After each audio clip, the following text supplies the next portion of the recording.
ফিলিস্তিনের গাজায় যুদ্ধ বন্ধ করার জন্য মার্কিন প্রেসিডেন্ট ডোনাল্ড ট্রাম্পকে অনুরোধ করেছেন বেশ কয়েকজন সাবেক গোয়েন্দা প্রধানসহ ইসরায়েলি ৬০০ অবসরপ্রাপ্ত নিরাপত্তা কর্মকর্তা। তারা ট্রাম্পকে পাঠানো বিশেষ বার্তায় লেখেন, তাৎক্ষণিক যুদ্ধ বন্ধ করার জন্য তিনি যেন ইসরায়েল প্রশাসনকে চাপ দেন।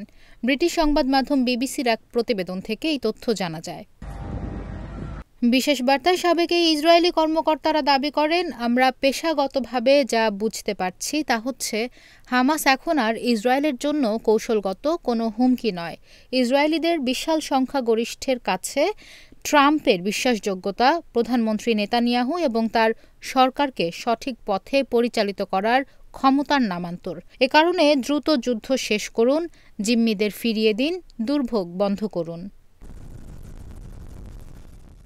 এমন এক সময় এই সংবাদ এলো যখন ইসরায়েলি প্রধানমন্ত্রী নেতানিয়াহু সম্প্রতি গাজায় সামরিক আগ্রাসন বাড়ানোর চিন্তা করছেন। তবে এই বিশেষ চিঠির ব্যাপারে ইসরায়েলি কর্তৃপক্ষের কাছ থেকে কোনো মন্তব্য পাওয়া যায়নি।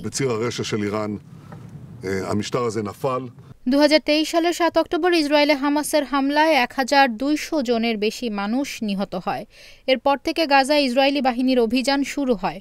গত প্রায় 2 বছরে গাজায় নিহতের সংখ্যা 60,800 জনের বেশি, আর আহত হয়েছেন প্রায় 1.5 লাখ মানুষ। এছাড়া 20 লাখের বেশি বাসিন্দার অধিকাংশই বাস্তুচ্যুত হয়েছেন। এদিকে হামাসের হাতে থাকা হাড্ডিসার হয়ে পড়া ইসরায়েলি জিম্মিদের ভিডিও প্রকাশের পর নিন্দা জানিয়েছেন পশ্চিমা নেতারা। জিম্মিদের কাছে আইসিআরসিকে যাওয়ার সুযোগ দেওয়ার আহ্বান জানানো হয়েছে।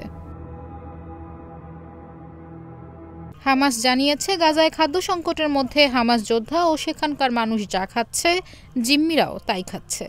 গাজায় মানবিক করিডোর নিয়মিত ও স্থায়ীভাবে খুলে দেওয়া হলে এবং সাহায্য নেওয়ার সময় হামলা বন্ধ হলে জিম্মিদের কাছে আইসিআরসির খাবার ও ওষুধ সরবরাহের আহ্বানকে ইতিবাচকভাবেই দেখা হবে।